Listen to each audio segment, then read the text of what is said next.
Media person नोंथांमोनखौ बरायनानै लाग्रोबाय दिनै जों बेहाय कमिटि फर एनडिबि प्रिजनार फेमिलि मेम्बार्सनिफ्राय बेयाव जथुमनाय जादों।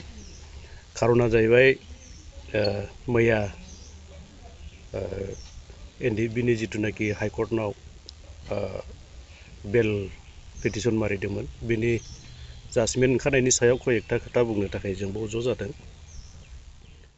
खोथाया जाहैबाय थांनाय सिगां समफ्रावहाय जोंनि लिडार्सफ्रा माखासे दैदेनगिरिफ्रा जिथुनाखि एनआईएनि केसखौ सेन्ट्रेलनिफ्राय स्टेटआव लाबोबाय होननानै खोथा बुंदोंमोन।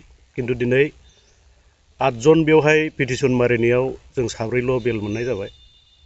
ओमफ्राय 4आ बे एनआईएफ्रा अबजेक्सन खालामनायनि खारनावहाय मोननाय जायाखिसै।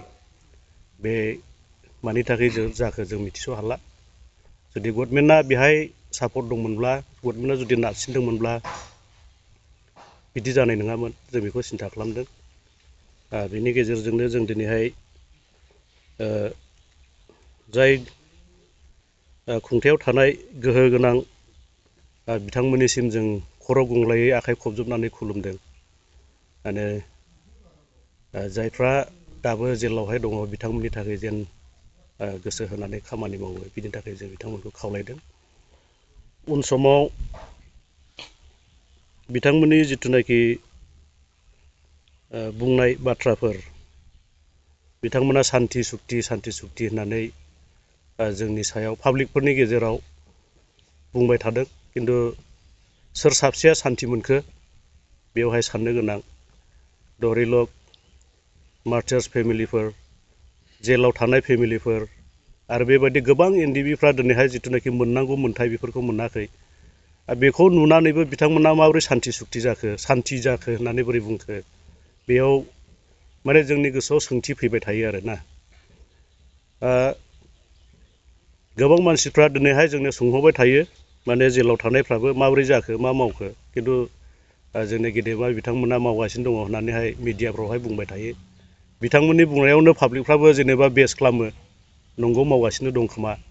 किन्तु जों दिनैहाय 9-10 बोसोर जों कर्टआवहाय थाबाय थानायखाय, उखिलफोरजों रायज्लायबाय थानायखाय जों मिथिगौ। माने मैयानि जिथुनाखि जाजमेन्ट ओंखारनाय, जिथु बेल मोननाय, बेवहायबो गभर्नमेन्टनिफ्राय जेबो प्रेसार गैया।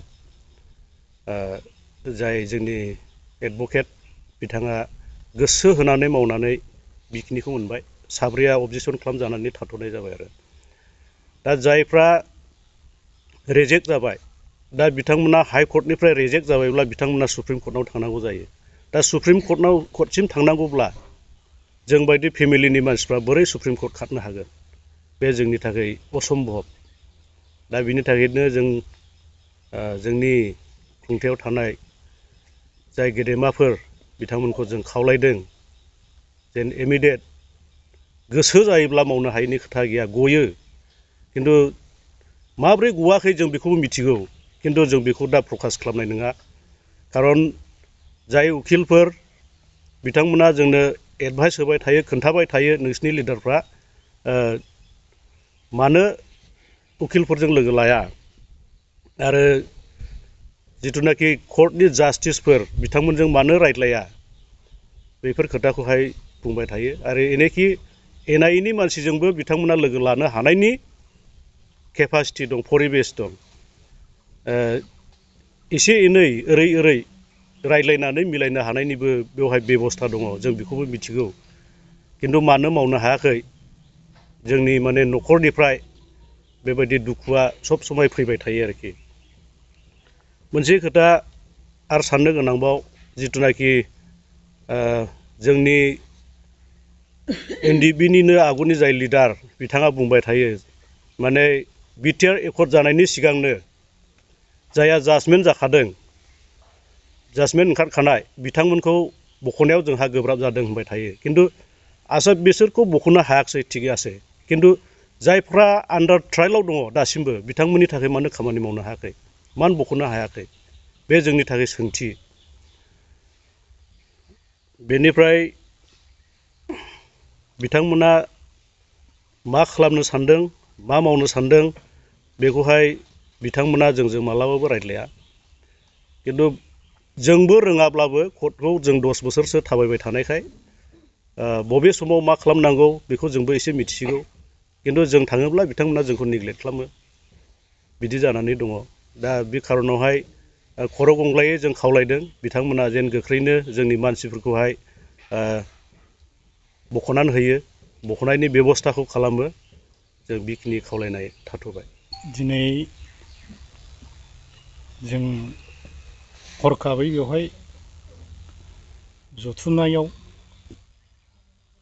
जों इउटुबार बिथांमोनखौ लेंहरनायाव बिथांमोनहा नुजाफैनायलाय आं सिगांग्रो गोसो गोरबोजों आं बरायनाय थाग्रोबाय सेन्ट्रेल जेलाव जोबनानै दोनजानाय NDFB फोरनि न'खरनि सोद्रोमाफोर जों दिनै बेवहाय ज' जानानै जों हरखाबै माखासे खोथा बुंनो थाखाय जों दिनै बेवहाय जथुमदों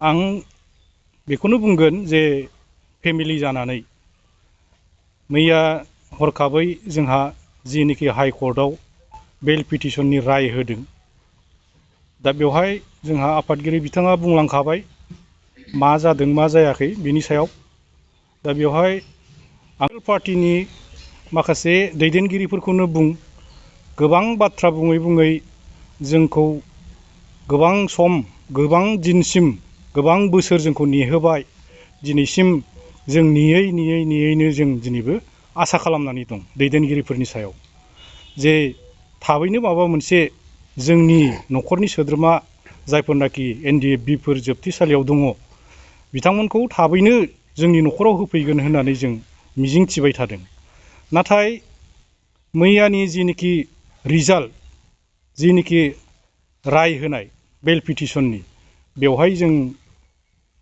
बोरैबा फारसेथिंजाय जों गोजोननायबो मोनदों फारसेथिं जों एसे गिखांनायबो फैदों जे 8 जननि गेजेराव 50%आ रिजेक्ट जाबाय 50%आ बेल जाबाय दा बेवहाय 56 जन जायफोरनाखि जोबथेसालि जोहोलाव बिथांमोनहा दा बेवहाय बेल पिटिसन होबाय थायोब्ला माखासेया रिजेक्ट जाबाय थागोन नामा बेबायदिनो जोंनाव मोनसे गिखांनाय फैदों दा बेनिखायनो आं बेखौनो खावलायगोन जे जायनाखि जोंनि माहारियारि आफाद बा राजनैतिकनि माखासे दैदेनगिरिफोर एबा जोंनि जिनोखि गिदिर फिसा जाखिनि गौथुमफोर दं जाथिनि बर' हारिनि बिथांमोनहा जाहाथे खौसे जानानै बेखौ मोनसे कमन इस्यु होननानै बे जोबथेसालियाव थानाय बिथांमोनखौ जाहाथे थाबैनो बख'नांगौनि सार्थआव माहारियारि आफादफ्राबो एसे लिड लानानै